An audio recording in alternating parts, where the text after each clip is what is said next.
Welcome back. I know. Where have I been? I don't know myself either. But anyways, it's been a while since part 1 of the fluoride scandal, or the fluoride files, or los folders de fluoruro. But I'm here to grant you with part 2. The thing is that every time I do some light research on the topic, I find something new. And then I get overwhelmed with the information, and there's more information. You guys, it never ends. It never ends. The other day, I was doing some, light research on the topic just to make sure all the key points were up to par. And then I came across with the whole climate control thing and the rainwater aspect of it all. You know, when we were kids, they would tell you like, yeah, don't drink rainwater when it's raining. I mean, it won't kill you, but just don't do it. Don't do it. Don't do it. People don't really know why they would say that, and people, I mean parents, but they wouldn't recommend it, right? But now this whole like synthetic rain has ingredients or something. I'm not sure, but I want to do a whole deep dive about that. Let me know in the comments if you guys want to hear about that, because I'm most definitely interested in that. Hello, what ingredients in our rainwater?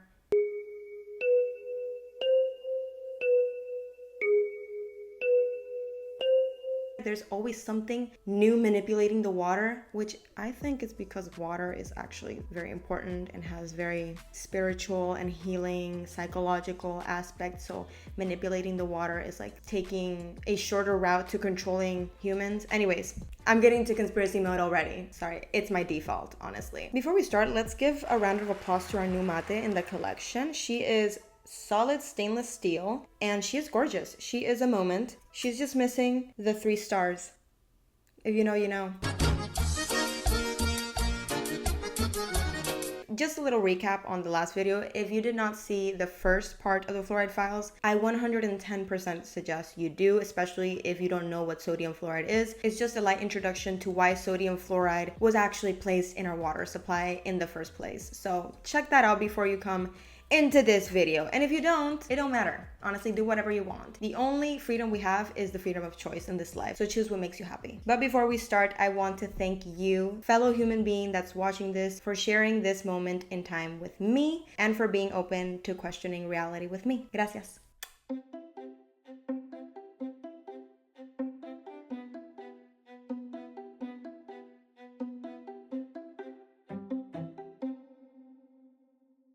Now, my loves, where did we leave off? Edward Bernays. I think we ended up with Edward Bernays. What a guy. Yes, queen, slay!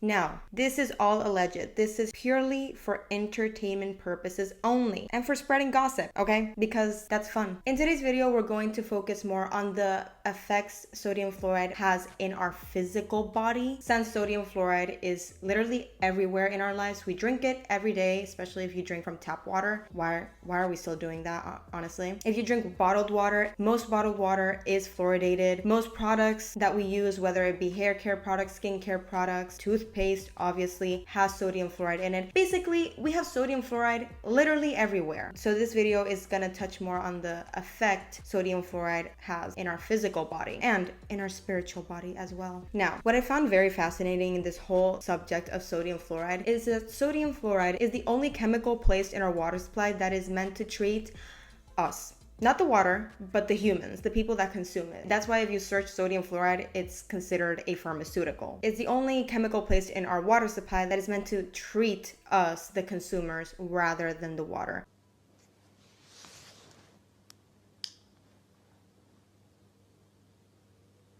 No. Unlike chloride, which is also placed in our water supply, which is meant to clean the water and not make it as contaminated so it doesn't like harm us. Sodium fluoride is placed to treat us, not the water. It literally does nothing to the water but contaminate it.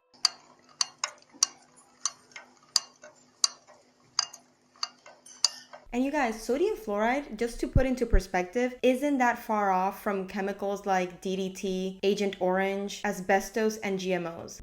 You cannot be for real. Oh my God, you for real? Yeah, sodium fluoride is playing with the big boys. What is also the most fascinating, because this is America, is that sodium fluoride is actually banned in a lot of countries, like completely banned. It's illegal to have sodium fluoride in products, and let alone in the drinking water. Countries like China, Austria, Belgium, the Netherlands, Sweden, Finland, Germany, and Denmark, and many more banned sodium fluoride, which is, the bare minimum. We know that every country has its way of weakening the masses, but at least it's not through their water supply. Life could be worse. No, not really. This is the worst. This is the worst. This is the worst. Yeah. There's 3 ways that sodium fluoride makes it into our water supply or our freshwater resources. The first one, obviously, is that these privately or publicly owned companies just put it into our water supply, or better yet, dump it into our water supply. The second way is through the process of making sodium fluoride. And what do I mean by that? See, sodium fluoride is very acidic. So when sodium fluoride is being made, it's usually made in large plots of land in the middle of absolutely nowhere, because, they don't want us to know what they're doing with that. Not suspicious at all. And in the process of making sodium fluoride, you need water, like everything, as the base. Since sodium fluoride is very acidic, in many cases, it can create sinkholes in the ground by eating up the limestone. And once the limestone is damaged, this toxic waste that was once water makes its way into our ground clean water. And the third way sodium fluoride makes it into our water supply is by dumping it into natural bodies of waters like ocean, rivers, and lakes. But you may be thinking, wait, didn't you just say sodium fluoride is extremely acidic? Wouldn't it be obvious that somebody's dumping it into the ocean or to a river? Well, I thought that too. But guess what? The people that are doing this dumping, even though I do not agree with them at all, they do their research, and they're, smart enough to not make it obvious. What these companies do before dumping it into natural bodies of water is that they lower the pH of sodium fluoride in order to not kill wildlife instantly, slowly, but not instantly. Thank you for considering nature always. So now that we know that there's not only one way that sodium fluoride makes it into our water, but many, let's get into the nitty-gritty, but the fun part. Okay. Now, this is the part where I bring some stats, obviously. Receipts, proof, timeline, screenshot. Because what's a video without stats? It's nothing. As I was looking for some literal proof, statistics and documents to show that sodium fluoride is placed in our water supply and is harmful for us, I came across OSHA. See, OSHA requires companies to hand in a material safety data sheet, or an MSDS for short, regarding any chemical products they use or have as waste. Mosaic, which is a huge company, like many companies, had to inform OSHA of their use of certain chemicals. In this case, we're going to obviously be talking about sodium fluoride. So OSHA was like, hey, Mosaic, give me your MSDS sheet. I need to check that out regarding sodium fluoride. What's this? Now, in Mosaic's MSDS sheet in regards to sodium fluoride, it states that sodium fluoride is an industrial chemical. I'm sorry. Is there any aspect of the human body that makes it industrial? No, ma'am. No, ma'am. By classifying it as an industrial chemical, it deems it not safe for human consumption. But you're putting it in the water. Make it make sense. Out of pocket for that shit.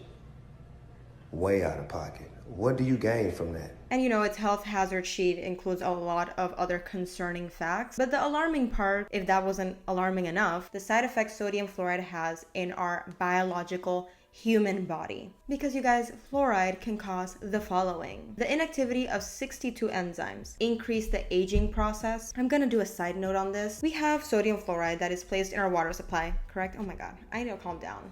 We have sodium fluoride that is placed in our water supply, right? We have a multi-billion-dollar industry just focused on anti-aging products. But you guys, we're literally consuming an anti-aging product every day and then buying anti-aging creams that probably also have sodium fluoride. And now back to your regularly scheduled program.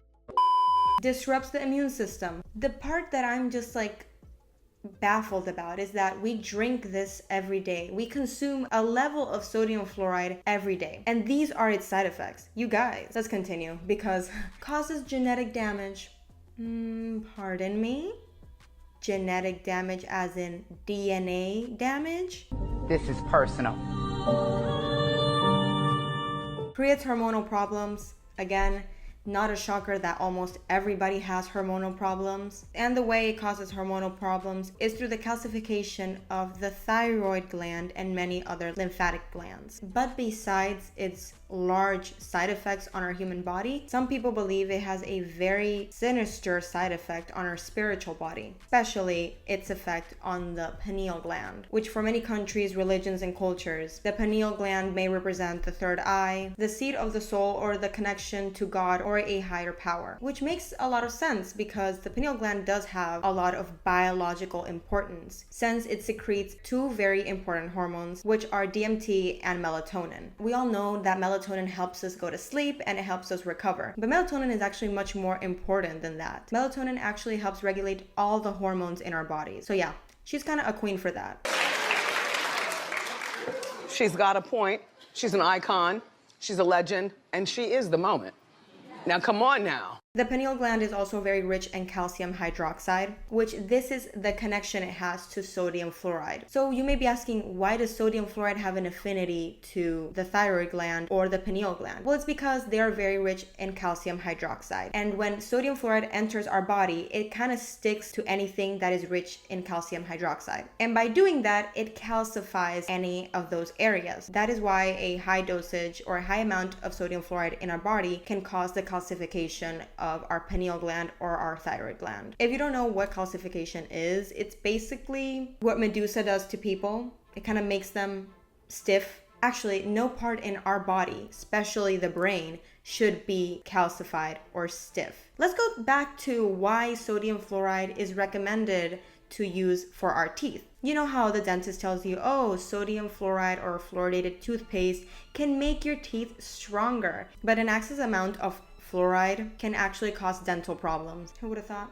Which again, makes no sense, you guys. It actually causes a real disease called fluorosis, which basically changes the appearance of your teeth. It makes your teeth kind of have these little white spots in them, and it also weakens your gums. So that's great. But you know what actually irks me is that they charge you for fluoride, and it's probably the most expensive part when you go to the dentist. It's the audacity for me. Because of fluorosis, in 1997, the FDA required all manufacturers of toothpaste to put a warning label on their products. The first warning label is keep out of reach from children under the age of 6. I'm sorry.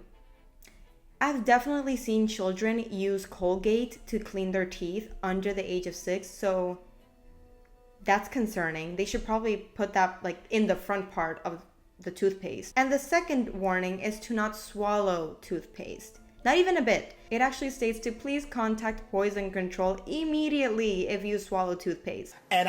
Now let's think about it. Why is it so dangerous to swallow a little amount of toothpaste and yet be completely safe to have it in our water and go as far as to recommend it to newborns? Yes. Ooh, does this boil my blood as a woman? The fact that there is fluoridated water sold for newborns? Oh, Lord. Again? No. Ain't no way. Ain't no way. This is hilarious. It's concerning. There's some things you just need to laugh through. Isn't that dangerous? You just said you shouldn't be using it children under the age of 6, but yet you're still selling water bottles for newborns that have fluoride in them. No. That's exactly what we're not gonna do. Okay, so why is sodium fluoride even a pharmaceutical nowadays? Like I said in the last video, sodium fluoride was first used for pest control. And then now suddenly it's a pharmaceutical. Why? Because you guys, they put sodium fluoride in psychotic drugs. It has a different name, just like with a lot of cases. They just put like flow maybe on them, but it's placed in psychotic drugs nowadays. Drugs like Prozac and Zoloft contain sodium fluoride because sodium fluoride has a very strong effect on serotonin levels. And why in psychotic drugs? I'm sorry. Am I the only one who's a little bit worried that this is placed on psychotic drugs and in our water supply? Are we all crazy or something? Because the effect sodium fluoride has in these drugs is basically making your mind think that you are not living the real world. Hold up. Wait a minute. Something ain't right. That's why sodium fluoride is placed on these drugs, because it makes the mind think that you're not living a real world, but that you're experiencing a false reality that you can't control. It's freaky, you guys. It's freaky, but it's interesting. But I'm gonna leave it at that. That's the effects that sodium fluoride has in our physical body and our spiritual body. Very concerning. Again, do your own research if you want to like kind of dig deep on this. This is a summary of a lot of research. Hope you had fun. Again, this is all alleged and for funsies to spread a little bit of gossip in the town square. But with that being said, thank you for sharing your time with me and for planting a new seed of consciousness into this world. You're doing good. We're doing good. Anyways, hasta la próxima. What a wonderful day. Quick reminder, we are dying.